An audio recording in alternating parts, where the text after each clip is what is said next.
check audio before we get going and introduce the pod. Good idea. Yeah, can everyone hear in the chat? Can you let us know if you can hear everyone else talking? Is audio okay? Before we get rolling, because we always get rolling and then we have to redo everything. How is audio? Do you guys want to say some stuff and see if everyone's sounding okay? Yeah. Do I sound loud and clear? Can you want audio? Yes, hi. Hello. Am I audible? Sergi's or one mute Finn. Okay, hold on. Glad we checked.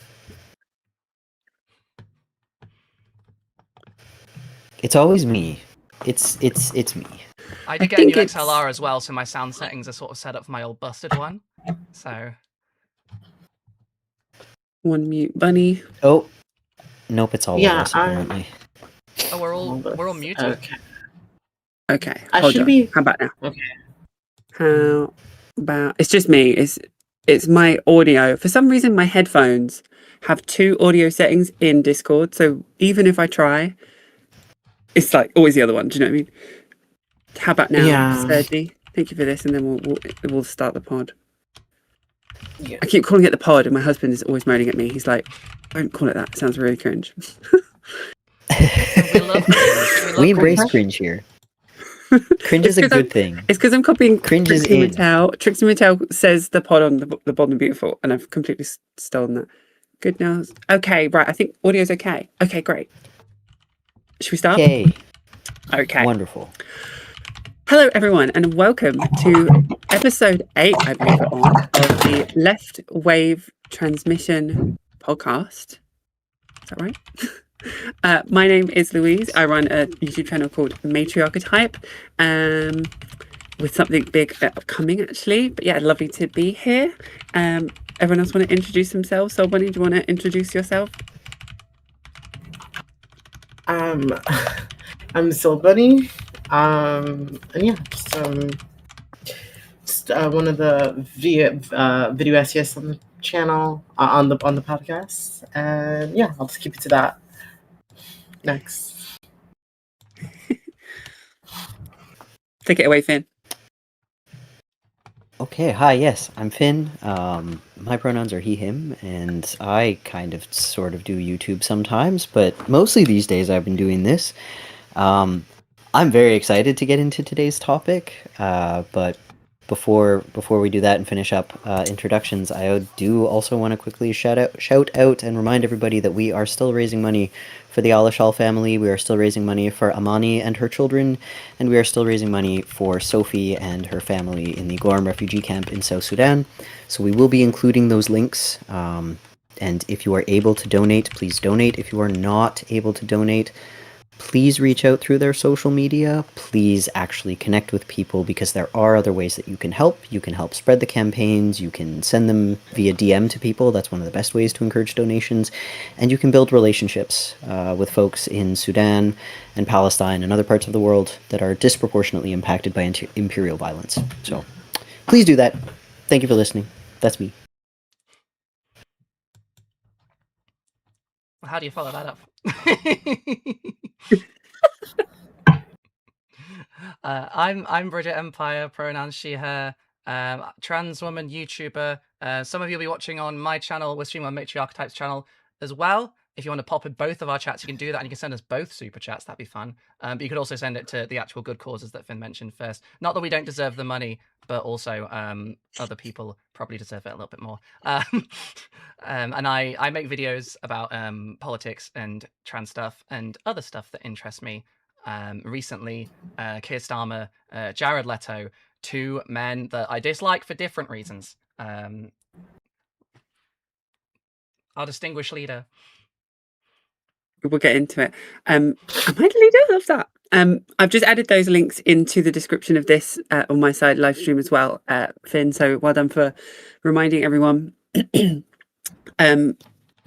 Yeah, well, today, folks, we have a really interesting topic that's just kind of blown up. And we were just saying before in the prelude to this, we're all really excited to start with it. So maybe for a change, we start with the big topic first, actually, because I think we're bursting at the seams, and it's probably going to come up midway through anything else we start talking about. So then it will just be a hodgepodge of stuff. But we're going to talk about the Hank Green. I've called it a scandal because I'm for the drama. And then we'll get into real politics. It'd be exciting to also talk about the Abdul El Said and Haley Stevens thing that's happening like right now. So maybe we'll talk about that later as well, and what Bridget mentioned. Yeah. It's exciting. Sorry, I'm losing my shit about that. I really like Abdul El Said. Yeah, me too. I have a little bit to say about Pretty Privilege and like making fun of people's appearance, though, which we'll just throw that in there. But anyway, that's valid. Yeah. First and foremost, though, let's talk about Hank Green. I actually have notes. Look at the production value, people. Look at the production value. I've got 4 lines of notes. But so, does anyone want to start? Is anyone bursting at the seams to open up, or does anyone not know what's going on? What's the vibe? Louise, you have notes. Yeah, clearly you're prepared. Okay, let me do a little presentation, girly pop presentation. Should we check if we all know? I mean, have we all been keeping up with this story? Because I know that I have. Because I was going to say I might not have known the full thing. So, Buddy, do you know what's going on with Hank Green? I just learned about it yesterday, so yeah. I mean, I got the gist of it, and I understand. I mean, the gist is pretty straightforward. It's a pretty straightforward, and it's kind of sad. But I'll let y'all lead this one because I was just watching on TikTok people breaking it down. What I will say about the straightforward thing is actually there's a whole bunch of where he said this is why I used AI, and then said 5 different contradictory things depending on where he said it. So this is I have noticed I definitely don't think I know everything, and I'd be excited to hear what we've all heard, because I think that's also interesting about a specific topic like this. I am the same. I thought it was kind of a one-time thing, and then I was like, okay, a bit disappointing, but fine. Then the more I looked into it, I'm like, oh, okay, there's so much more to say. I think the Tabernacle was the first time I noticed it. He is always on point. I'm sorry, he's like the beacon of truth on the left. If he says something 9 times out of 10, it's gonna be 3 days later that everyone starts talking about it. He's always on point at that. Friend of the show. I just declared. But so I'll say what I've seen and then my notes, and then I'll I'll usurp the floor. I'll give the floor away. But so Hank Green was the first kind of thing people noticed was midway through one of his kind of clipped out videos of him just talking to a camera. He used a very well-known AI prompt, which was, and thank you for the pushback, in midway of a sentence. So it was something like, and blah, blah, blah, science, blah, blah, blah, interesting fact. And thank you for the pushback on that, blah, blah, blah, blah, blah, science fact. We already have notes. It was even more AI than that, because he said, and a better way to phrase this, and thank you for the pushback. So okay, you're right. And a better way to phrase, I didn't even notice that bit. Jesus Christ. So, okay, but so even at that point, I was like, okay, is it really a possibility that he didn't just say that almost in tongue in cheek? I might do in what I'm ad-libbing, make a Trump reference, or do some kind of thing. And then I thought, would it have got through editing? Would he not have? Fine, so many different things. But no, it turns out because of this, people started to then ask hey, do you use AI in your videos? And I think that was for me when the looking underneath the rock and we realized how bad things were. Turns out he's fully an LLM addict. He needs to stop using AI generated language models. And so I have a couple assets that I'm going to throw up on my side of the live stream. Bridget, I'll read them out, but they might not show up on yours. I'm not sure how it would work. But so we have can people see this on the live stream? Hopefully can. I'll read it out anyway. Yours for a second because it'll make it easier. Yeah, just if that's okay, I'll read it out so Sorry, your viewers won't miss out anything. I just don't know how to put it on Discord. But so YouTuber Hank Green has paused uploading on multiple channels after admitting he relies too heavily on AI, which is something I have something to say about later. But the quote says, "I need to come to terms with the fact that the level of dopamine I've been getting from interacting with LLMs is not healthy for me or good for the world," which I have so much to say about, because that's crazy. That's like that's different to like cheeky chat GPT edit. That's like an addiction to interacting with LLMs. And then his tweet, he said on the 30th of July, originally when people started to ask about the AI prompt like language in the script, I produced this under a ton of pressure. So I went and checked my process from start to finish. I did use, so we had to check and see if we used it at all. I did use Chat GPT for research on this script, and watching it, I definitely get an AI feel. So I think it's fair to say I was relying too much on generated notes. That's a thing I've been doing, and it's a bad habit at a time when I've overcommitted myself. But I just went to the notes and the script for this, and neither contained the "I appreciate the pushback" line. So that particular moment was an ad-lib in reference to my guest pushing back on me saying the words are purely made up, which there is so many levels of what to say about this. So first and foremost, I'm going to just say my bits and then I will shut the hell up because I've been talking for about 3 billion years. But the fact that he had to stop uploading on all channels, now not to be too conspiracyist to me, is like, that tells me he's been using AI in a range of ways, or potentially, in my opinion. Because as a creator, I think we can all agree here, if you were using AI on one thing, you would just not publish that one thing and you would continue everything else. You would even, for example, if I did something bad on my main channel, I could use this podcast as a way to be like, oh, hey guys, this is what happened, like on the podcast. The fact that he's dropping it on all channels is sussy bucker to me. The fact that he's talking about using a phrase that is generated in LLMs as an ad lib also tells me how much he's interacting with that. He's almost like taking on the speech. If it wasn't in the script itself and he's saying it just kind of came out, tells me like, okay, so you've been chatting to these LLMs, like you need to get some friends. But then last and not least, I'm sure we'll come back to this, I'm just going to say it because it's on my notes. Hire a team of people. Stop being a greedy capitalist and using free LLMs and hire some people to do your script work for you. You are 3 million subscribers big. You know, if we can all manage it here on our scale, like hire a team. There's no excuse. This is ridiculous. Like the fact that he's got videos saying, I'm worried about AI, I'm worried about the bubble, and then is using them to generate more money is outrageous. And then also lastly, like, it's Hank Green. We come to him for science and expect the truth and facts, and AI is just slop and it's just generating more slop against it. So no excuse. Really disappointed. Anyway, that's it. I'm gonna like mute and not talk for ages. Please, Actually, please, Louisa, someone else say something. before you stop, you've seen the Reddit thread as well, yeah? The Reddit post that you Oh put no, on. see, no, I haven't even seen that. So we got loads of things to cover. Jesus Christ. No, I'll yeah, go find that ahead. in a minute. Finn, you can go for a second. Crazy. Yeah, because I am also not familiar with that, and I need to know more about that. I wanted to just roll off what you were saying there about him being this person that people turn to for you know, science and facts and you know, like carefully researched material. I also want to call you out on apologizing for talking about things on a podcast. Stop it. But anyway, side note. I'm not a Hank Green hater. I'm not a big Hank Green fan. I am familiar with Hank Green because I exist on the internet. I've enjoyed some of his videos. I haven't really liked some of his other ones. I don't watch him religiously. I'm a pretty normal guy when it comes to my relationship to Hank Green. But part of what really bothers me is that he has built a brand of being the science person. And I grew up on Bill Nye. Like I was one of those kids that when I walked into science class and I saw the little TV tower there and I could hear, like, walking to class, if I could hear that like ringing sound of those old TVs, I was just like, oh my God, it's Bill Nye Day. I get it. I understand how motivating it can be to have a science hero.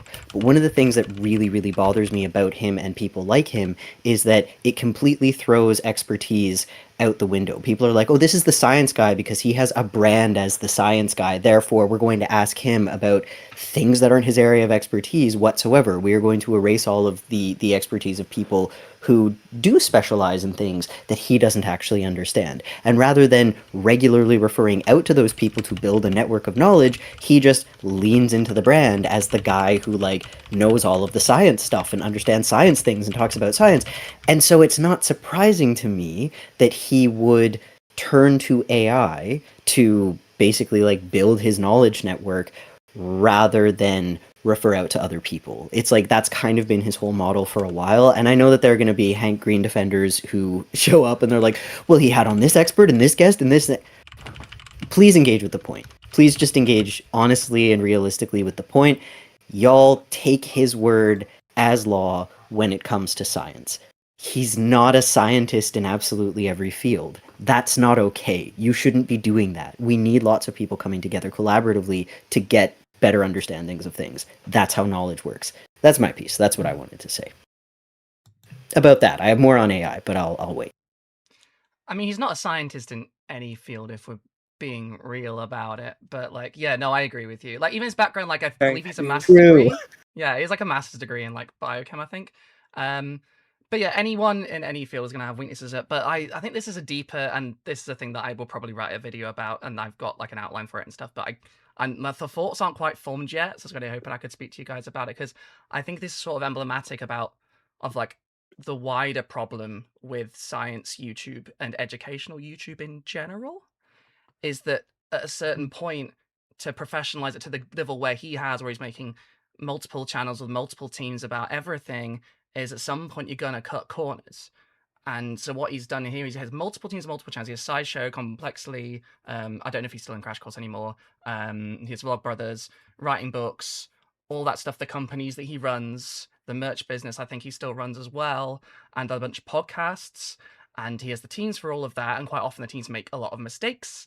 I have like a whole long video about the time where he said that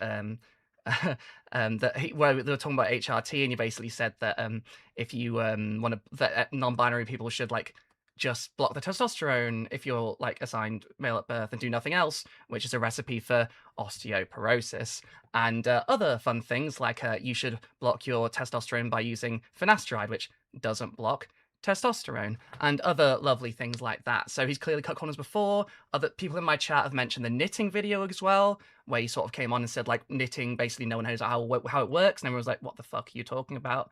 We know how it works. And I got on a little bit of heat on social media because I sort of linked it back to this and said it explains a lot of this stuff. And I think people were thought that I meant like he's definitely been using AI for this. I mean, he might have been, but at the same time, like that's not the issue so much as the AI. It's the willingness to cut corners in your research and to be like, I don't need to look this up. I am the science YouTube man. I can just release this. People trust what I'm saying, and people shouldn't trust what anyone is saying on the internet 100%, especially if they claim to be an authority figure. You shouldn't trust it. I am here. You don't trust me. Look things up for yourself. You know, that goes for all of us. That goes for all of us. And it's really it's really annoying to me. And this is the problem: is that people go and they're like, "This is the science guy. He'll give me the science." And if what he says is always true, and it's not, and it really discourages people. I think this is another problem with influencers and influencer culture being linked with education. Is that people are like, well, this is my guy. This is my parasocial guy. He'd never lie to me. That shouldn't be how education works. And I don't really know how we separate that, but it just doesn't work right now. Sorry, I will stop ranting. No, I swear to absolutely fine. God, if someone apologizes for speaking on this podcast one more time. First So of many- all, that's just appropriation. I'm the Canadian here, and that's not Yes, not it okay. is. Who do you think taught you to that's apologize, enough. Finn? We're British. So Bunny, you go. What's your thoughts? Yeah, I was like really just like kind of like coming from what my knowledge with Hank Green is, like some like old school YouTuber who's been around longer than all of us. A couple of our channels combined still is not as long as how long he's been on this platform. So someone like you were saying, like, this is the science guy. This is a guy you trust. He's done his research, and also knowing like we all know, like, he has multiple channels that he runs. He has 3 million subscribers on at least on one channel alone. To me, like the thing that comes to mind is what got him to a place to even feel comfortable to do this.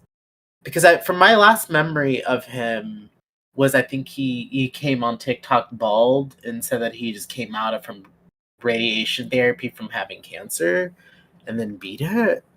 And so now I'm recognizing him with his hair now, all his hair again. And this makes this controversy. So I'm just like, I just come to mind like, okay, if he's just a YouTuber, like, is he? That means he probably doesn't. I don't know what his healthcare plan is or whatnot. If it's out of pocket, is his tax bracket, whatnot. Did that cancer treatment or whatnot really dig into his pockets because he was potentially living above his means until that happened, and then that dug deeper? And is he now he feels like he's in a place where if he wants to catch up to where he was prior to all the money that was spent on curing cancer or whatnot, or what other things he probably is juggling. I don't know how the lifestyle he lives.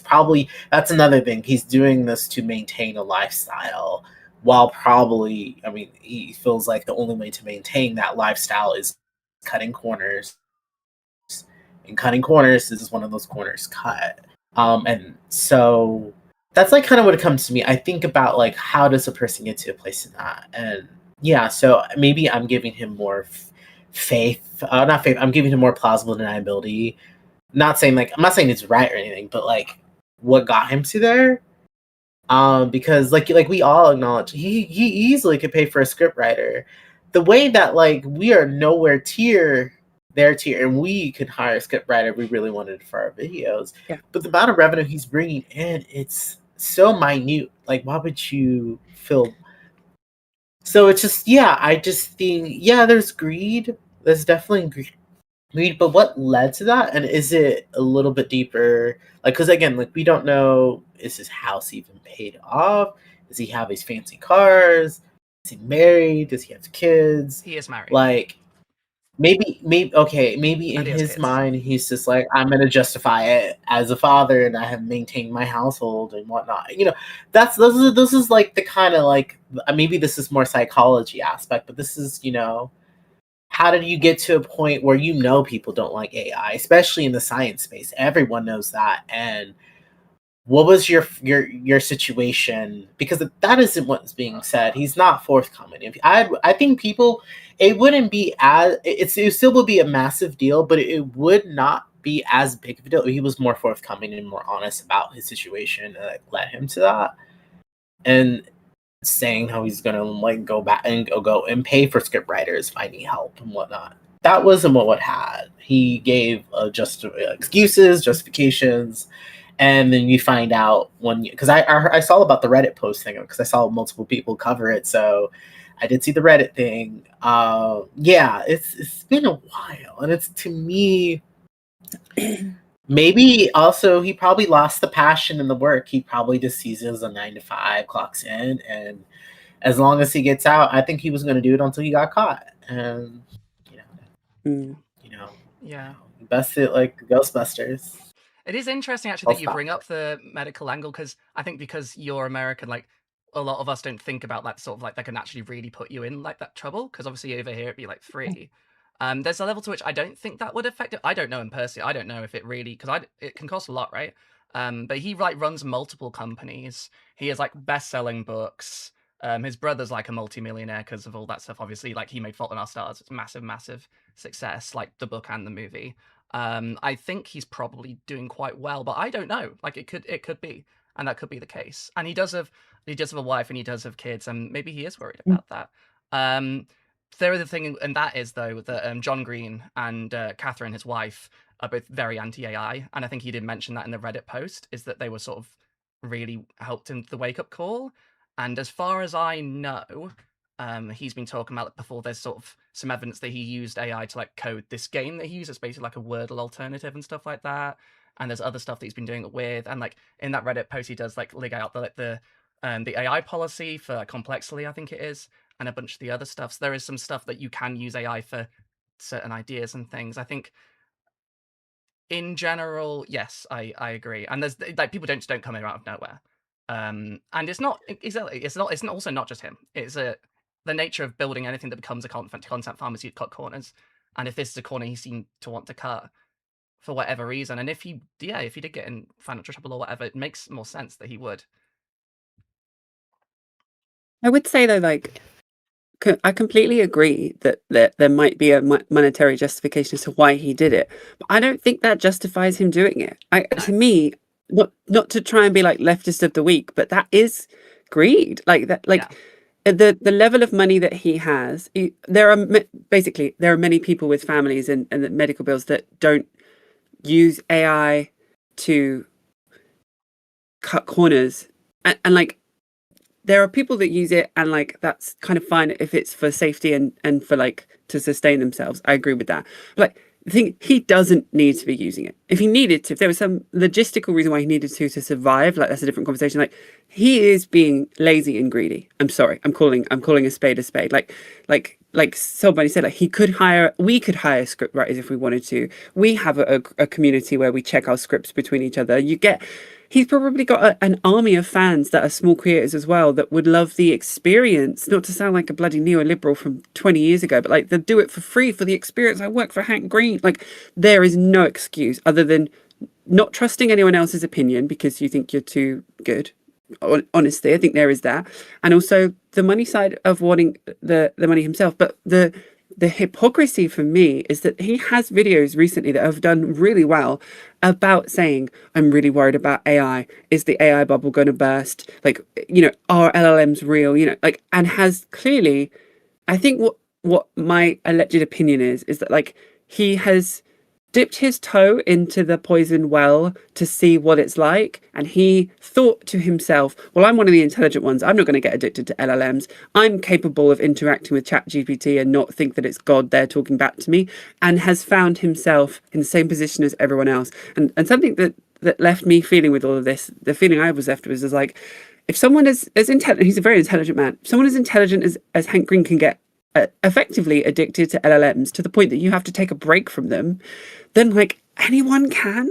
Like, do we all remember the like the woman that fell in love with her psychiatrist and was like interacting with LLMs that called her like God and the Oracle, and she went full psychosis on TikTok. Like that, like these aren't just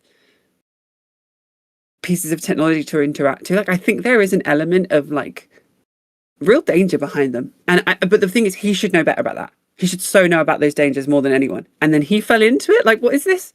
What is this? Like, that's my extra 2 cents. The one thing I'd push back on about that very slightly before I'll hand it over to you, Finn, in 30 seconds. I'm just saying that he's not as skeptical about AI as people are starting to make out. I think recently he started to try to, because he's seen the pushback. But there was a video he made like not that long. I don't know if it was that long ago, but it was basically saying that he like Claude is sentient. And like it's really scary, and it's about it can do all this stuff, and there's a very big scare story thing about. I think the Surfs talked about this like yesterday. And just before while I remember, and while we're on the subject of the cancer thing, one page at a time in the chat says Walter White mindset. Jesse, we need to ask Grok to write a science video, and I've just been laughing at that for 5 minutes. Sorry, Finn. Don't apologize. In fact, thank you for that pushback. But in all seriousness, this goes back to that whole like believing your own brand thing. Like the reason that I kind of wanted to couch the other stuff in that is like one of my primary concerns is that he seems to genuinely believe his own bullshit. And now here's the thing. I think like to a certain extent, getting through life is a little bit of believing your own bullshit, right? Like you have to have some sense of self, who you are, who you're presenting to the world, etc. Like we're all telling a story of ourselves, right?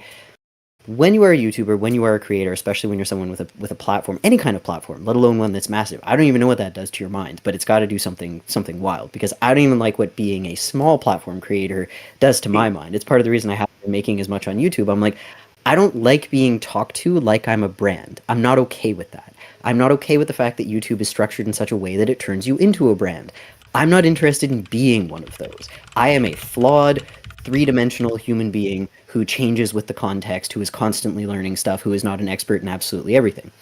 So that's something that really gets me about this whole thing that's going on with Hank Green, is that you have branded yourself as the science guy, and you fell into an addiction to a technology that is objectively horrible for your brain.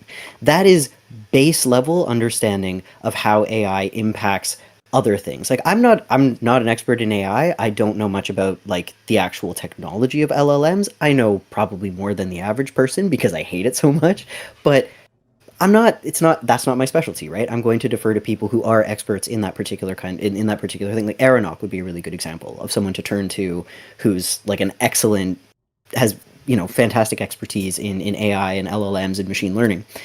We should But get for Ron one of these me, days. That'd be good. Oh yeah, I love that would be Aeronaut. great. I would love to do that. And this is, even here, I'm not a neuroscientist.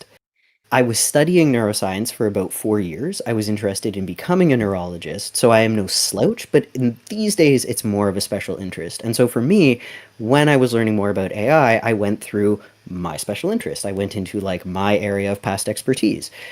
And what I learned was horrifying. What I have learned is like this is all the research that I pulled up for today is it doesn't just not engage your mind with new learning, it makes you less intelligent in general. It makes your brain less effective overall.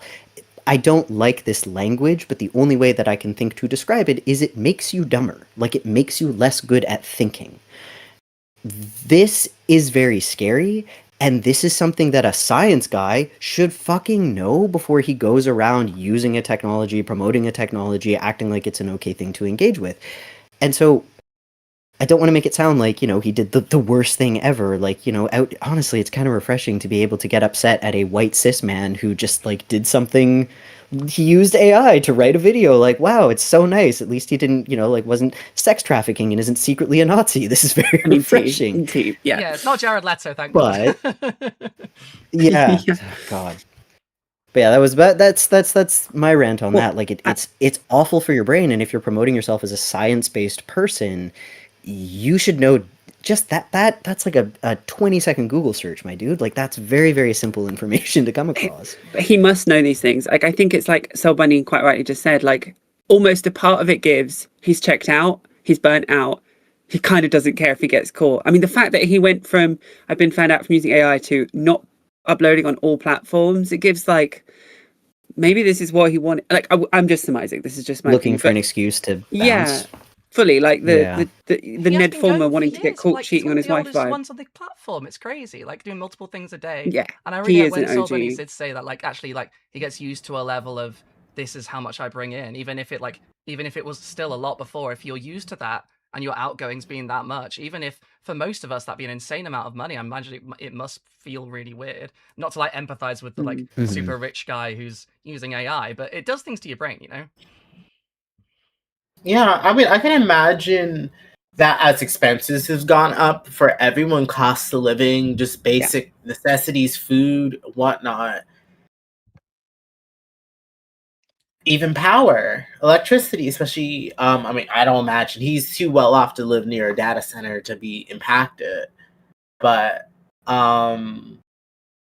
there's probably certain things he's noticing that digs into his wallet, and if he wants to still make the same amount, he has to cut these corners to maintain the inflation and income wise. I'd imagine that math was done in his head to justify. I mean, that I think that was his main justification, if anything, is just trying to counteract inflation. So he cut workers, he cut people he probably would normally help him, right? And he went and maybe he had to say like he had like 2 writers.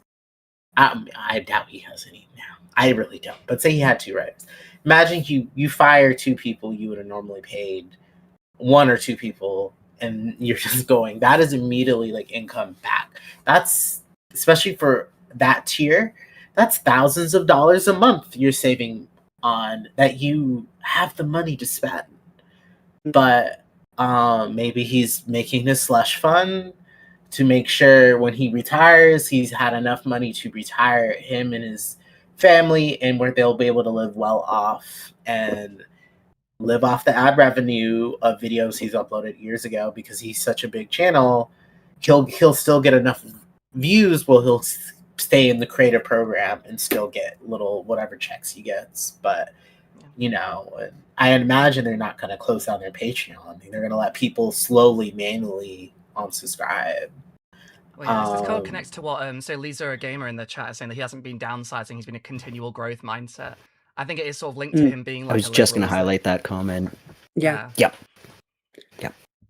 Well, and the elephant in the room was also the fact that using AI and generation models is soaking up water and resources from other countries. That there is still that underlying issue that the libs are still fine with. But sorry, yeah, carry on. Can we move to that topic? I'm done with hate green. I want to be so real. I am done with that white man. We've talked, yeah. No, but let's get to sorry. That was sad. I just spoke for myself. Can I say one more thing before we move on? If we're about to move on, because I have one more thing I want to say. Yeah, go for it. I think in general, and chat. I know this is very ironic for me to say, given I make like 3 videos a month. People should make less videos that are more well researched. And I say this for myself. If I was getting paid more, if I was getting paid as much as Hank Green, I would not be posting 3 videos a month. I would be, I would have time to actually like one of the reasons I do what I do right now is I can minimize the scope to a bit where it's okay. I'm not doing massive stuff with that. If you're doing something that big or it's meant to cover a whole science topic, you need to dedicate the time to it. I really narrow things when I'm making stuff frequently, which is why when I put out a big video, it tends to you don't get another one for 2 weeks. Putting out multiple things, multiple channels with multiple things every week, even if SciShow and all this stuff, he has multiple people with it, you don't have time to check that shit properly. And it's bad. This is why content farms are bad, and especially in terms of science. But Hank, it's fine. You've been going for 20 years, mate. You got a book. You got royalties. You could probably retire now, right? I mean, just one final thing to add to this. Somebody was saying, I agree, but the point that if you have had this much of an empire and you've made this much money and you haven't done financially sensible things to live sustainably afterwards, then there is an element of you've lived out your means. I'm sorry, then you shouldn't have bought that bigger house. You shouldn't have had that many treats in the world. Whereas the majority of the planet will never see that much money in their lives, even at the scale of a channel with 1 million views. I'm sorry. You don't have to continue to do all of those things. He's got merch, he's got books, he's got multiple channels. It is giving greed. I'm sorry. In my opinion. Someone that has a total fucking we live in a shed in the woods. It gives heart of the empire, just one more car daddy. Yeah, in my opinion. Anyway, I think I'm happy to move on. I think the problem, the reason why, that comes to mind about his living above his means, because I'm from California, I'm in California. That is the most common thing we hear about the mainstream big YouTubers. They think their following is always going to be there, the money's always going to be there, so they can just spend their money handfuls, and you don't. So, and there were only certain creators are able to still make it the way they used to. So, but yeah, I think back to 2016, 2017. That was the era where people buying mansions as YouTubers, and then quickly Adpocalypse happened. That was a very short window. It was 2016, 2017. You remember Jake Paul, Tana Mojo, every creator, they was getting a big ass houses. So and knowing someone that makes the kind of money he says he's probably moved to his second house and sold the previous ones. So if even that, so that's what I think. He could have been living above his means, where he's just consistent. This money's always gonna be here. It's always gonna be consistent, and then just expenses went up, and his lifestyle still the same. Lifestyle probably grew. When you grow a big corporation business, you have. Can't also forget, he's probably, remember, when you make that kind of money, you start thinking of tax exemptive things. He probably would rather not pay the taxes of paying someone, but all that kind of stuff, than just doing the ChatGPT. That is one thing he doesn't have to tax or worry about. Again, they start getting to, that's how a lot of these rich people stay rich, is they find the ways they can slash and cheap. That's how they stay. So yeah, I'm not surprised. I'm seeing this time and time again. I think back to the 2020 COVID relief funds where people who did not need those relief funds, businesses like Jeffree Star, was taking crazy amounts of money when knowing damn well they don't have that kind of staff. They were Mr. Beast lying about how many people he had hired. All the people ran with that money. So yeah. I just see this another way rich is saying. I mean, that's why the rich is pushing the AI the most, because they are going to benefit from it the most. But going back, let's get to water that the AI is taking. There's one thing I just really wanted to get off my chest about that, is that, as we just recently heard about them buying rare books, I was going to say about the books, destroying them. Crazy. We're getting to a point where, when is it ever going to be enough? When is it going to, like, the point is like, they're rushing and they're doing this all in, and it's happening so fast where we can't, like, we couldn't react verbally, it won't not, but as far as like physically mobilized reaction, like, these politicians are just rushing the shit in. They're not asking the populace, the citizens, none of that.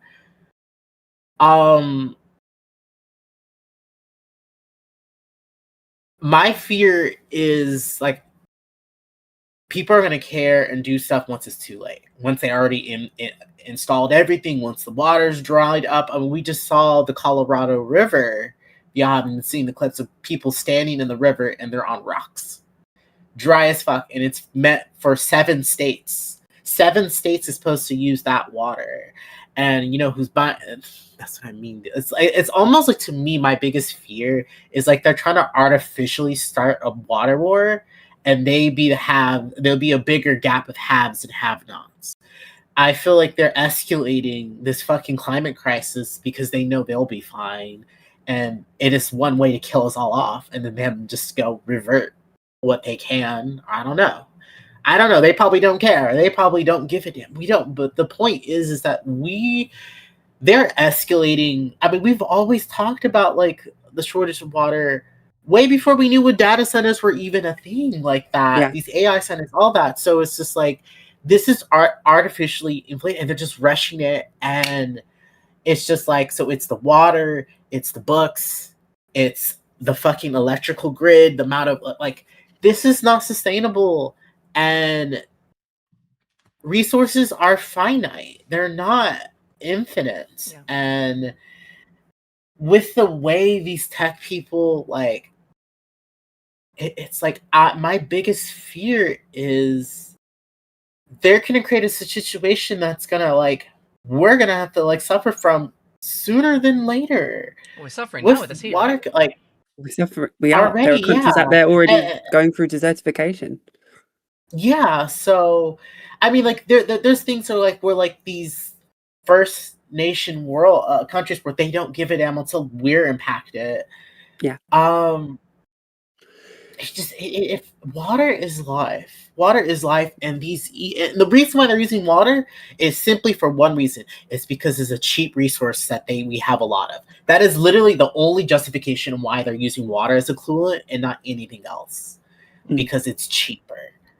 It's just like so I'm not going to say anything publicly that I really want to feel and say, but, like, I'm putting up the sentiment that, like, when is it enough? When is it? It's like, once they've already installed their surveillance slate completely to usher in a new era that we know nothing about. I mean, what's the era really we have no thing? experience. It's a really scary thing, because I feel like 10 years ago there was this whole thing about, like, people, like, loads of people, like, buying, like, water futures, and it's like, we should be fucking scared about this, and no one acted then.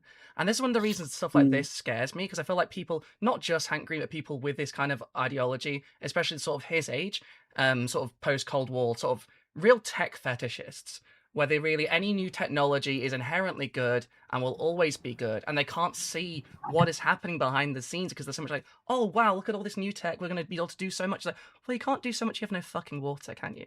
And there's, like, a whole thing about, like, even, like, the people that starting to, like, protest against data centers and take action, they're already being so vilified. And it feels a lot like Palestine Action stuff to me, where, like, the people who do pay attention, they start acting and all get, like, sort of finds excuses to, like, silence them or, like, throw them in jail or, like, put them off. and then people will ask, well, why didn't we do something sooner? It's like, and the people that try just they don't have the time to do it. It's crazy. Yeah. And just the fact that, like, so firstly, the fact that it's now, and environmentalists and watchdogs are calling it water bankruptcy. It's not a water shortage, it's not water pollution, it's water bankruptcy. Like, this is, once it's not just, because water stays in our atmosphere. It goes through a cycle. When you use up water, it will cycle back. The way that data centers use water pollute the water so that it cannot be reused. It is much, much harder to clean if it is possible to clean at all. They are consuming it so that it goes away because these people operate like, and this is the thing, they operate on this like scarcity mindset where it's just more, bigger, use up what's there to create something better. And it's just like, I'm gonna I'm getting wooey again. Y'all missed last week when Louise and I I would was like going to say, full reading the sweetgrass. yeah.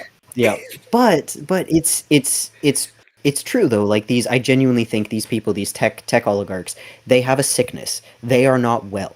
They are not well. We are being like they have a spiritual illness, they have an emotional illness, they are stricken with greed, and they are destroying the planet because of that. And I think we need to start talking about it in those terms. I think we need to start being honest about the political corruption. We need, like here in Canada, we have Mark Carney's AI for all policy. And we don't want it. We don't want it. If you find anything that the vast majority of Canadians agree on, that's pretty unheard of, right? Like there are some things that, like for example, the Alberta separatists really love to pretend that this is, like a very popular topic that most people want to separate. Most people, even in Alberta, do not want Alberta to separate from Canada. That's the polling is very clear. When it comes to AI, most Canadians don't want AI everything. Most Canadians don't want data centers. Indigenous nations as well don't want data centers. Like these are not it's not debated. This is like a thing that everybody largely agrees on. But Mark Carney and his liberals are still pushing it out. They're still like, oh yeah, aren't we doing these incredible developments for everybody because this is what you want? No, people are telling them we don't want it. We don't want any of this shit. And they keep talking to us like we do because they serve the oligarchs, because they serve the tech industry, because they don't actually give a shit about any of us. And something that I want to end on, I need to find the name of the speaker. It was something that I heard, I think, listening to CBC Ideas, great podcast. I was actually advertising another talk, but it was from a man he's a member of one of the, I think, Northwestern Indigenous nations. I'm not certain which nation he's part of, but he quotes his father, who says, "I don't know about God, or if there is one, but I look up at the sky on a starry night and I'm filled with awe, and that's good enough for me." And he expands on this and says, "And what I want to ask people is, when is this enough? When is this enough, what we have?" And I just think that we need to, by any means necessary, we need to stop the people who, this is not enough. They have this greed illness, and they will consume and consume and consume until everything is gone. Sorry, that wasn't very hopeful. I'm usually try to keep it hopeful. It's not a hopeful situation right now, But this is exactly it. And like to just briefly tie it back to Hank Green and then move on. But like this is the issue with the neoliberal kind of woke centrist mindset, is that they still have that innate expansionist greed in them, and they're not.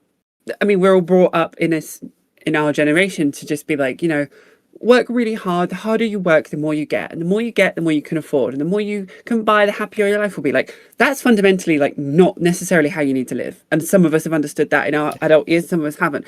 And like, that is innately why we are where we are, because all of these corporations have just been told, expand at every rate you can, expand. The AI bubble, we have to grow enough that we can justify how much we've grown, which is fucking messed up. And that's why we're in the mess we're in. And like somebody said, that we're using up so much water that it's not sustainable. But not to add woo-woo plus revolution, because that's like, who knows where we go from there. But that's why then we have people like Peter Thiel that have overtly said, government, we need to move past government. We need to have corporations in charge. Like they are trying to move past a system in which there is even a democracy. That's happening already. And so as the oppressed, as the people underneath that hierarchy that are the, peasants in this kind of system, like we're looking at our democracy being taken away, and there are going to be like people, like we've already said, like wars fought over the resources left. The billionaires are building bunkers. Like I don't know how much tinfoil hat I need to put on before starting. So that's really fucking scary. The billionaires aren't building farms and solar energy and expecting to like solar punk through this revolution. They're building bunkers.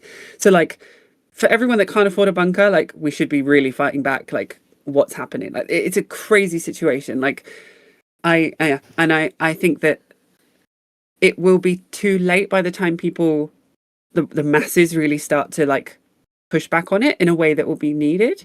I hope that we get there. But like, this is why conversations like Hank Green using AI in a video is like, it is worth discussing, because like, it's I hate to canary in the coal mine because that phrase gets thrown around so much, but normalizes it, the right? normalization, yeah, but it's the normalization of, hey, this resource that's going to affect other people that I can't see, I'm going to ignore that and I'm going to use it for my monetary benefit.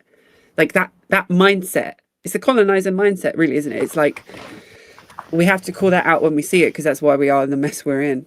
I think the other problem, the reason why a lot of regular people don't care, particularly I'll speak to just Americans in this sense, is that they've already defunded education. They've already dumbed down most of the American populace decades ago, but further defund it. It's the people with the 6th grade reading levels using ChatGPT happily. There's people who do not deserve to be in college, who do not have what they need to be in college, being told you have to go to college or you have to go to this type of college and whatnot. And that's why like when it was coming up for me in school, like telling us we shouldn't use it, and I'm seeing people in class, oh, I can't use it in this sense, and I'm like, why would you even ask that? You know how dumb you look saying that out loud, like in class, like you're not ashamed. And then I just realized that, oh, you don't even like, it was a white person that I was talking about. So over here, DEI hires. I'm being called a DEI hire, but but yeah. So because we have, I think they created the perfect situation where they know the populace is dumb. They know they would rely on there's more people to rely on it that enjoy it. The old people love it. The boomers and the silent generation. It's kind of eerie how they're just like they're the ones like, oh, look what you could do with technology, and we're like, this is evil, this is bad. It's like upside down world, so right? Like yeah, so it's like everything from just the average American having a 6th grade reading level, the new the Gen Alpha and the youngest of Gen Z, who I almost feel like are a little too young to be considered Gen Z, but there is a cutoff, which is 2011. Them kids are all using ChatGPT. Kids that can't afford tutoring, Black and Hispanic kids in America using ChatGPT as tutoring. That's what I mean. Like it was a perfect situation for them to come in, introduce this type of technology that would go and cause all these long list of things. I mean, Peter Thiel literally moved his family and himself out of America to Argentina. He just recently did this. So he knows the fallout's going to happen. He just won't be here. He's going to a richly placed. Argentina's really rich with water and forest and green. When I think Argentina, I think green. I think so green. I don't think desert. You think green. A very green South American place. I mean, it's also near Brazil as well. So similar climate. So yeah, I think because we're in a situation, we're fighting against idiots. We've been in this situation, and because there's more dummies than there is people with critical thinking skills. I mean, in the government, Reagan, I think of like Ronald Reagan, for example. People like him decades ago they knew this is what they wanted to happen. They wanted people to be so dumb that they weren't going to fight back. And now we live in that reality in America. If you're an American, you live in America. That is what we live in. Other countries, y'all have smarter populations. Here, not only so it's We are like not we smart, have the Shelby. I'm drawback. sorry. We're all Don't know we're about all that so in the dumb as UK. fuck. The UK also just having the same problem in our own way. Yeah. Damn. So no, it's One just thing. Oh, sorry. No, yeah, y'all keep going. The one hope injection that I do want to throw in here is that they definitely, yes, the neoliberal project has been a targeted effort to take away people's critical thinking, to deny people education, to do all of these things. And I don't know if anyone's read One Nation Under God by Kevin M. Cruz. Very dense read, very informative read, very informative read. It's how corporate America created Christian America. Their goal has been to make people less educated, to make them more religious. Those two things do tend to go hand in hand. So our religious people, if you're tuned in, you already know that, right? The one thing that I'm kind of clinging to and reminding people at every opportunity is that yes, they can take away people's access to education. Yes, they can take away people's, they can damage people's critical reasoning skills. However, they cannot fight millions of years of cooperative evolution. They can't fight the fact that human beings want to belong, we want to get along, we want to cooperate with each other. That is our nature. That's why they lean so hard on fear. Why they turn people against each other using fear is because if they can keep us divided, they can more easily control the narrative. They can control what we're doing. They can control the access to resources that we have and what we even consider valuable resources in the first place. So I keep reminding people in these conversations that even if you're talking to someone who doesn't have good critical reasoning skills, if you're talking to someone who's not very smart, it can be frustrating, yes, but smarts aren't necessarily what is going to create the change that we need. It's helpful. I'm not going to deny that. We need people who are intelligent, people who are good planners, people who come up with ideas. But more than anything, we need people with heart. We need people who are united. So I just wanted to squish that in there. For all of the worrying about the lack of no, I totally want to say I agree. Sorry, I want to cut you off. Sorry, I totally no agree, and that's so important. I think I don't want to be a doobie downer. That is I guess in a tactical sense, this is one of the obstacles we deal with. But also, it's still our job to help these people get to the finish line to understand. For example, I feel like one thing we can do to help them learn is by electing progressives. If in a way, it would be our way of forcing the hand of them to understand why it's wrong and having people that actually fight. So I think my biggest fear is I don't feel like we got to 2028. We need to get them. So I feel like this midterms, or at least in 2026, we need to get them these progressives elected now, and hoping in the next year that there's a bunch of special elections of old people croaking, sadly. But if we get enough croaks, that's more seats. And every special... It's right, you should say it. Yeah, I would say about 80% of the special elections, when it's been a croaker, I'm sorry, we have a croaker. I was speaking in what's it called?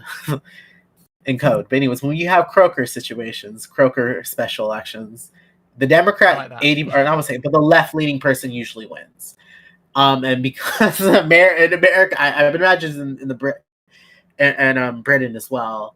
But I'd imagine understanding that we have a lot of retirees. We have, right now, today just finished the deadline for which I think this is my way to segue to the next topic. But today's the deadline for what's it called, Mitch McConnell. So now they're basically, because it was till August 3rd. It's August 4th. Now they can't call that special election till next month because it's the Senate is in recess.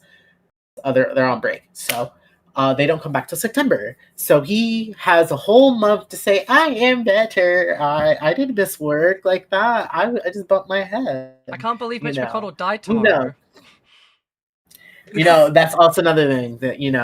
But that's one thing I still think it's probably, as much as I would love it to be that, I'd imagine they're waiting for September to give him some extra time. But anyways, I'll see. I did not say his name perfectly. I am super sorry, but his race is today. His race is going on actively right now against Zionists, and the most. Is you talking about Abdel El Sayed versus Haley Stevens? Yeah. Yes, Abdel Sayed. So yeah, Abdel Sayed. Yeah. I'm so sorry. Thank y'all for correcting me.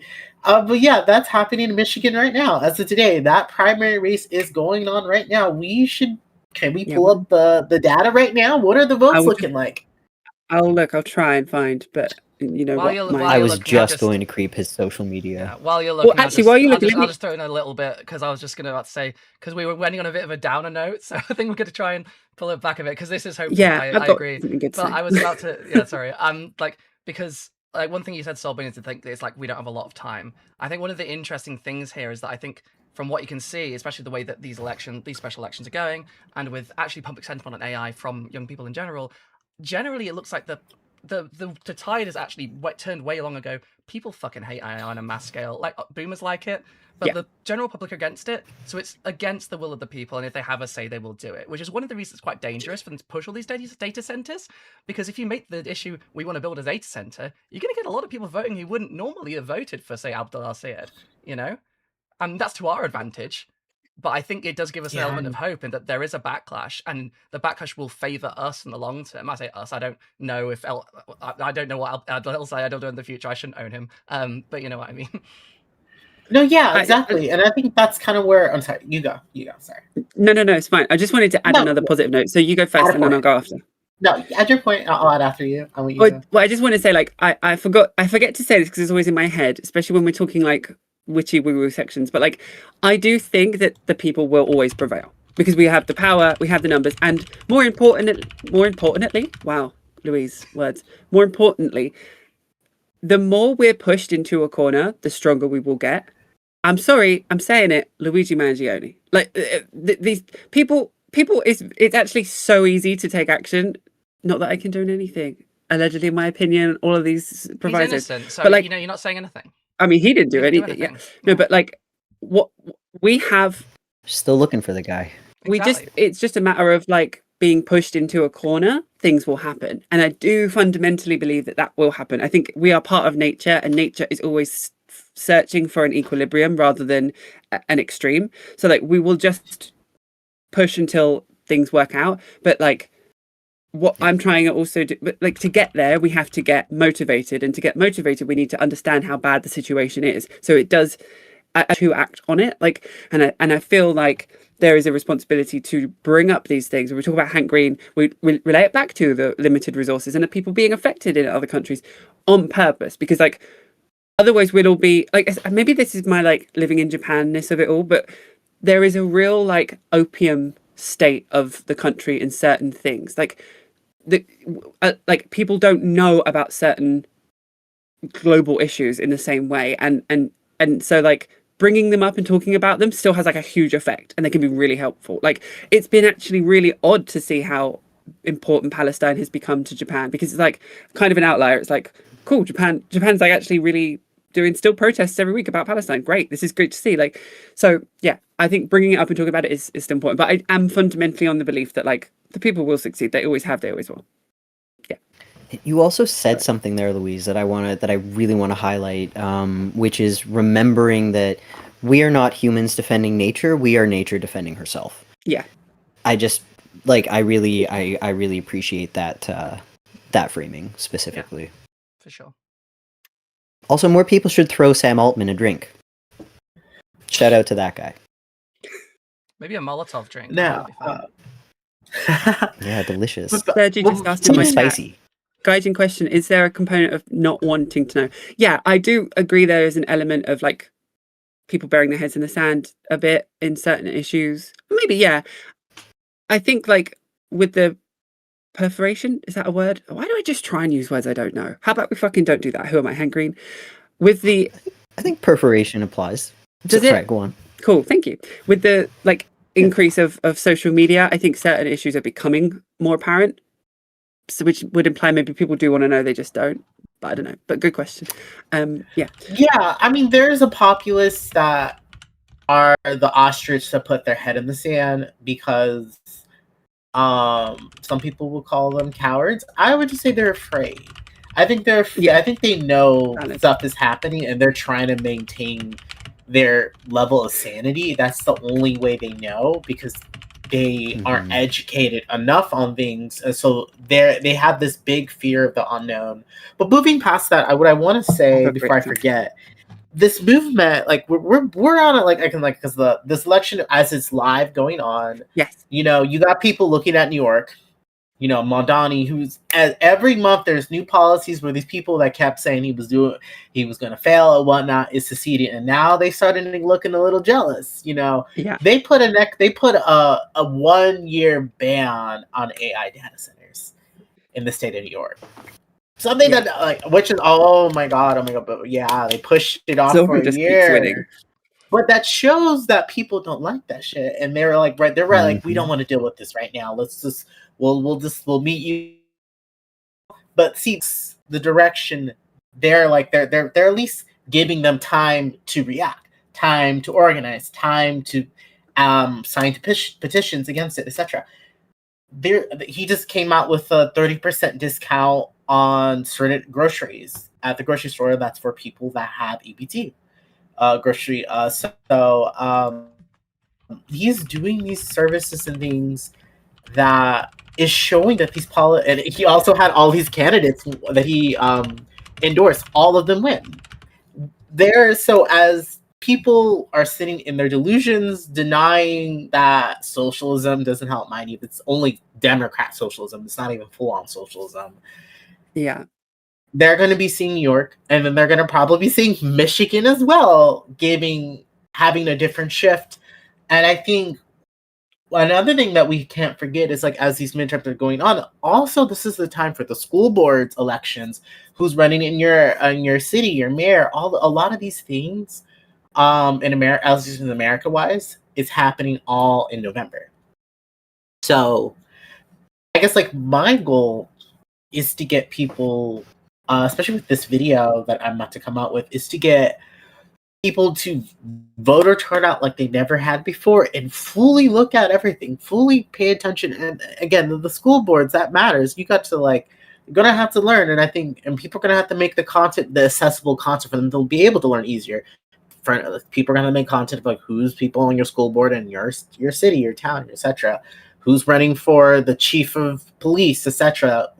Who's, like, those are things that, like, data systems that we need if we want to effectively take back the power of the vote, if we're going to use it to the maximum to clean house. Because it's not just in the federal government, it's top to bottom. We clean out the bottom, it's easier to get more to the top, especially. And that's the one thing that we have the most power, and especially that we can quickly affect, is our local government, that I feel we are still advocating people to not forget. We keep trying to get people to not forget your local government, because you have people, I mean, those are the people who are going to help bring in policies that the federal government's not going to implement. So it's just like, if we work from top to bottom, definitely. Yeah, it makes, yeah. So we, from this moment, this year to 20 and onward, but I want us as a group, not as a group, but, like, as people, to be working on this and not, like, get activated 2028. You know, this is the time. There's a candidate you really want. Right now, potentially AOC's, like, you know, the way she's responding to questions of she's running, potentially running. I say, talk to people as if she is, and bring the hypotheticals to them. Are you going to vote for her? If you give them, this is the time to have those hypothetical candidates. And if they don't know AOC, that's the time to educate them and show them. But these are the time to have those conversations. They put that in the zeitgeist that, okay, when she comes up, it's not a surprise. We've already done that groundwork, because this is something that liberals have been criticizing leftists on. Like, they're like, you only care when it's the election year. You don't do the groundwork. When we do, we just don't have enough of us doing it. And so we're going to get more of us. And so, like, right now, like, money, realistically, right? That's the difference. That's a big difference, right? Is the amount of money behind it. No, most definitely. And I do think the DSA is going to get more money. That's the one thing, as much as I'm Didn't they just get like someone just died and left them not like a $5 million Democrat or something? socialist, There was like I a am. thing recently. Yeah, so It was Mitch McConnell. sadly in He's been America, playing both sides the whole time. He's the Laris of the Democratic Party. I do think, like, springboarding off what somebody's saying, like we've seen with Abdel Said, I think we're going to see a three-party fight. It's going to be the left-wing side of the Democrats, the centrists, and the Republicans. And I think the centrists and the Republicans are going to start teaming up. Like, we've seen some of the establishment Democrats kind of fighting for, like, oh, I'd rather the Republicans than this far left party. But what I think will be really interesting, and this is me being optimistic for a change, chat team, is that, like, I still think that the leftist populist is going to win and have more votes because, like, it is just a much more wider like all of the things we've talked about: data centers, education, money out of politics, anti-APAC. Like, I think that's going to be quite an overwhelming thing to witness. Like, I do actually think AOC could win the presidency, and I think that AOC as a president in America would ripple out and affect the entire world. Like, we have a female PM in Japan, but she's the Margaret Thatcher of Japan. She's like more. She had to be so right wing to get her, position as a Japanese woman in this country. It's like she's a female patriarch. She's like controversy on legs. Like, it's quite she just a whole. broke the economy, right? So she's basically just Liz Truss, but Japanese. She did a Liz Truss. She literally did the same policy as Liz Truss, but with just carefully in front of it. And we can talk about that in a second. Making a fight a daikon. I feel like maybe she'd lose to a daikon. This could be a fun thing you could do. Daikon's actually a very sturdy, so it's like an unfair fight. Like, to be fair, of her, like those fuckers last ages in the fridge. But anyway, to not get mixed up, but I actually think this, like, that Abdul race is a key example of how, like, the money that AIPAC has fueled into Haley Stevens' policy has worked against her because she has become so unlikable. It's become a meme. They've memeified her own downfall of, like, Israel comes to me in my dreams. Like, that, it just, you can't make it. Thank you. I've actually never done it before, so this was my first attempt, and I went in hardcore. And Israel came to you, Mama, and you had to say, yeah. It came to me in my dreams. I'm sponsored by APEC and AI, but, like, this is the will of the people, and I'm so hopeful. I am hopeful. I know I come across as such a doomerist. I really do, and there are times when I am Miss Nihilist on my phone and scrolling on shit, but I do think, like, leftist politics is much more popular. I do find it very funny saying I'm very optimistic. The vibes are shifting. Predicting, like, universal John Fettermanism. like the Democrats are about to become one. Like, yeah, it's just John Fetterman. John Fetterman's everywhere. Yeah. Yeah. Finster, you were gonna say something, Finn? Oh no, I was just gonna say. I mean, I don't think it's doomerism at all. I think it's being realistic, and also, like, I do think this is gonna sound silly, but the vibes have been off for a very long time, and the vibes are shifting in a good direction, and I think we all kind of feel it. And now, granted, it did take the world literally being on fire for a lot of people to start taking it seriously, but it's things are moving. Like, more people are waking up to these things. Like, I'm having more conversations with other white people about colonization and anti-black racism and things that, like, just to know of their existence and like have them validated in a conversation would have offended these kinds of people into silence and defensiveness and shutdown just a few years ago. Like, things are changing, and I recognize that some of that is just the spaces that I move in and the way that I approach conversations with the knowledge that I have. Sure, fine, but there are plenty of people that I normally would not have been able to have these conversations with that I can now have these conversations with. Like, people are waking up. Things are changing. I think, Finn, you're picking up on something really real, especially after, I mean, the Palestine thing definitely really helped, and then data centers, obviously. But the thing that we're not mentioning here as well is that the Iran war is ridiculously unpopular just about everyone. And Trump really fooled a lot of people by thinking he'd be like a peace president. And I think this is really showing people their ass. And it's really starting to get a lot of people to consider, like, wow, we really fucked it this time. And there's a bit of delay in Europe. He made but in it too America, for obvious. Sure. Yeah. Especially if Well, Hormuz remains closed, there's going to be a massive crash later on. Louise, you want to say something? Yep. Yeah, I just googled the poll, so this isn't the results, but 8 minutes ago, an article from Caroline Sola says polls show El Sayed with a significant edge in the Michigan Senate primary. I just got goosebumps. Oh my god, I'm such a little excited girly about it. That's gonna be huge. It's gonna be huge. Okay, So we don't sorry, The have other just thing too, live up. It's just polls, but yeah. I just need to point out very quickly that can we talk about the fact that this change is we're seeing this around a man named like a brown man named Zoran Mamdani and Abdul El Sayed in America. I have to say something about this. This is happening. Like this is shit is changing. Shit It does is feel changing. like the This post-war whole on like terror even madness I is even sort of fading a little bit, right? Well, but yeah, like this is people the are thing. waking up. I think that also what's happening is you have a generation of people that aren't brought up with that innate racism, like our boomer parents were. Yes. But we're seeing the overt Islamophobia. It's like coming out. It's like all of these, like, you know, people that want to say it are like making these memes about Sharia law coming to New York and like extreme just racism, just unadulterated Islamophobia. And it's like they're lashing out. It's like the snake. When you poke the snake, it's like lashing out. And once you can see it, you can break that down way easier. Like, do you know what I mean? And I think that's what's happening. It's like, oh, you're just a racist piece of shit. I'm not going to listen to you anymore. How manufactured it like, is. You've like memed, you know, Al Sayed in a Trojan horse bringing Sharia law, and you've got Bernie Sanders and AOC inside the Trojan horse. Like, what is this? This is just boomer garbage, you know, like, so I think that that's helping us quantify it and call it out and be like, okay, you're just racist, like, what the hell?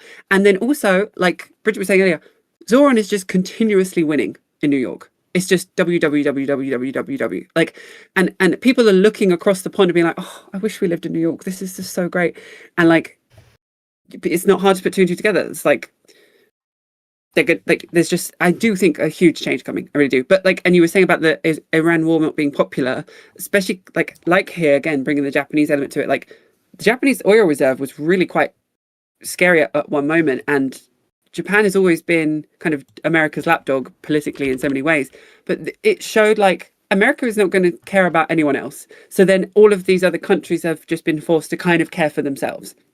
And I think that detachment from America being in this core stage as a country in the world is also going to be quite a catalyst. Like, I don't think the US dollar is going to be the main currency for very long, like things like that.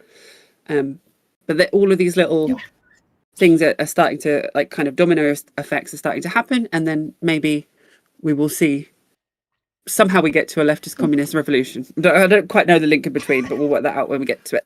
I mean, there's a level of I'm just here for the political Biden correctness idea. that does give you a space where like it's more acceptable and stuff like that, even if, you know, you have to get the people ready. Like, I mean, there's been a stage with like AOC already being around already, making, and like Bernie, like before, being around and making like socialism less of a dirty word. Like, there's stages to like getting like acceptance from the public to this and getting rid of the stigma from multiple red scares, which I don't know if we talked about NSPM 7 on here because I haven't been missing the last few weeks, but they're trying to win again for this very reason.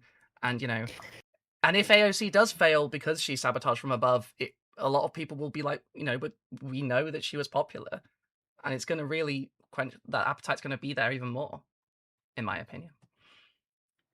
They're trying so hard. They are. They're trying so hard. And what's so funny is they've hit the point where, like, what I was saying before about Trump is he made it too obvious. He made it too obvious. Now I think that people would have been shifting in this direction regardless, because, like, again, that like growth and expansion and consumption approach, like the just capitalism, it's not sustainable. It's not regenerative. Like, you're gonna hit a wall eventually. You can't. There is no such thing as unlimited growth.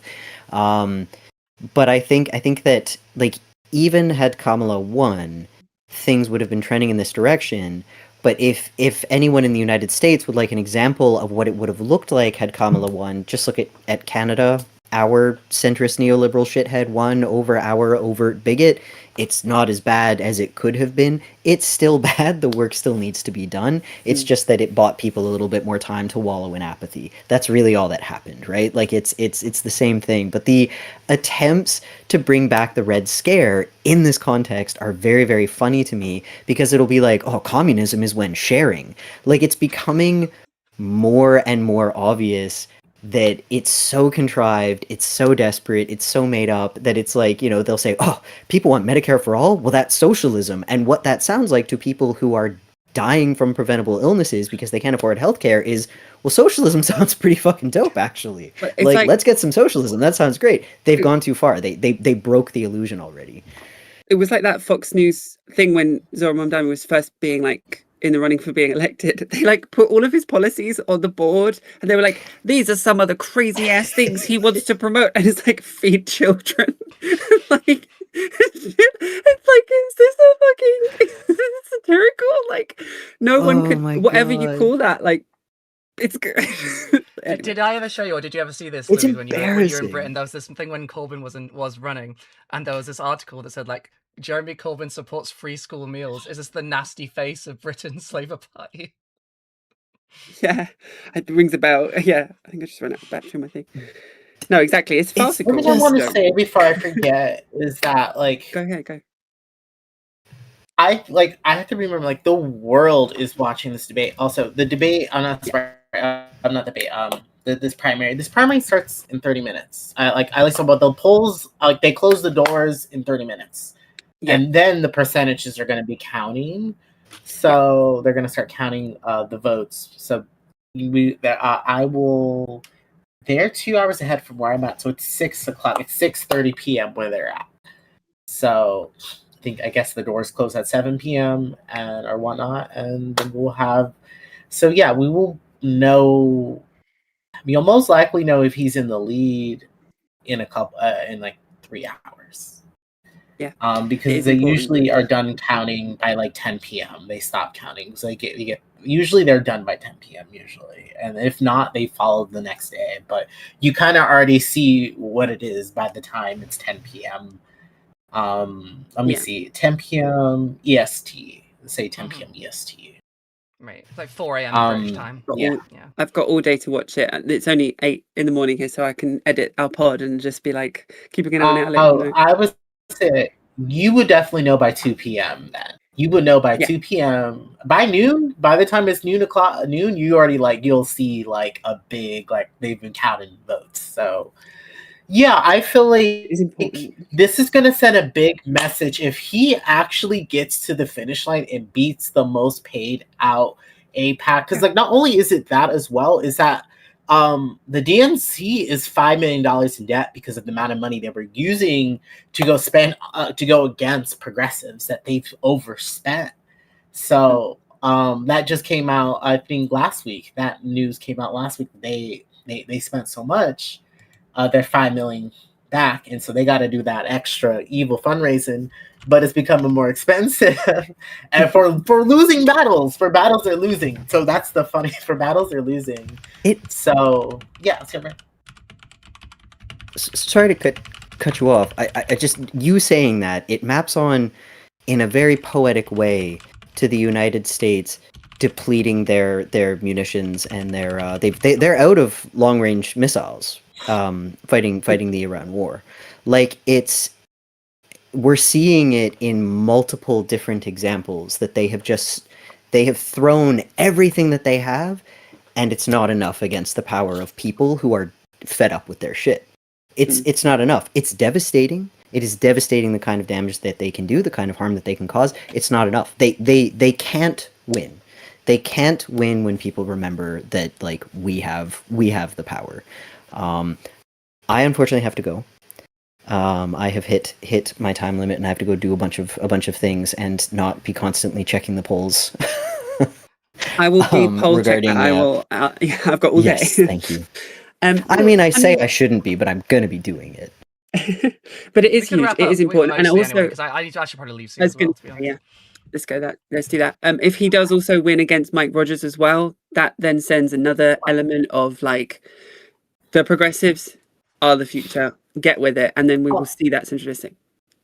Also, Sorry. Corey Yes, Bush. Soul Bunny. Corey Bush is racing Corey Bush, today as well. yes. Corey Yes. Bush. Don't Yes. forget. So She we needs got to win her two seat back. rounds. Okay. Is it today as well? Oh my god. Yeah, it I is will check them today both out. as well. Them Well, turfing her out was genuinely fucking evil. Like, I was fucking fuming. Yeah. That was crazy. I hope that that it was a different time then. I think like people, I had I wouldn't have known about those races then. Do you know what I mean? Like I think I did. more I was people. deep in it. Oh, you're an OG. Yeah. Oh, no, no, I yeah, am like that I level hope... of my politics autism is dialed in. I'm right there. I'm late to the table, but I hope I bring the vibes of the pop girly. So yeah, so shall we call it there and round it off on a nice an hour and a half? This has been an amazing chat though, team. I'm really glad we have this every week because there's so much to talk about and it's great to get a chance to vent, chat. I hope you enjoyed it too. I've been following along and reading, and I'm sorry I didn't interact too much, but I see you all in there, especially the regulars. Thank you so much to you all. I am working on something big again. Finally, I can finally say so. I'm going to be editing that and sending it out when it's ready. But to look forward to actually some new content from me on my channel. Anyone excited about that? Any final words? Anything else anyone wants to say before they head off? I think this I'll just wrap up first. I think just because I feel like other people have more important things to say than I do. I think there's like a level to which like what you're going back at gets back to what you were saying. Like because it's with the corporate people with the amount of corporate money the centrists and the DNC is spending, it really does prove that they are starting to coalesce. I mean they were always two cheeks the same arse as we say in the UK. But like the Red Scare is coming from both parties, including the one where we're trying to grow a little foot in the door there. So but they're currently losing. So hopefully they will keep losing. I have a video coming out this week. It'll either be on Hank Green, if I still think it's worth saying, or it'll be on David Pakman. So either way, you'll get to laugh at someone.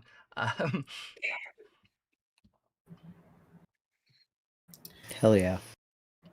I will go. I say keep your eyes on the election today.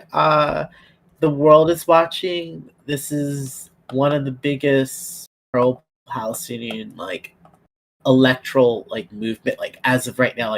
This is all our values, our movement proving we are the future. And I believe in these races. I believe in these candidates. I believe in our voices. So if we really do get this good news and we see that that's a message we sent to the higher ups, and you already know they're going to be afraid of us. They're going to be working overtime. So stay excited. Keep checking a couple hours, 3-4 hours, and you'll probably know where we're at. I love that. I love this crew. I love this podcast, and I love this trajectory. I love this trajectory for humanity. And I will just end with saying that to anyone listening, your actionable items are: 1, remember these things. Have a conversation with, let's say, at least 2 other people about these topics to get it out there, to shift the vibes, and also cancel one subscription service and pledge that money monthly to a campaign, a mutual aid campaign that somebody give it to someone who actually needs it. We have 3 suggested ones in the description of this video if you are looking for people that you can support. But yeah, do that instead of giving money to the tech bros because they don't need any more. Love to you all, everyone. Love to you all, everyone. Have a wonderful week, and we will hopefully see you next week at the same time. Don't hold us to that. Have a wonderful week. Take care of yourselves. Love to you all. Bye.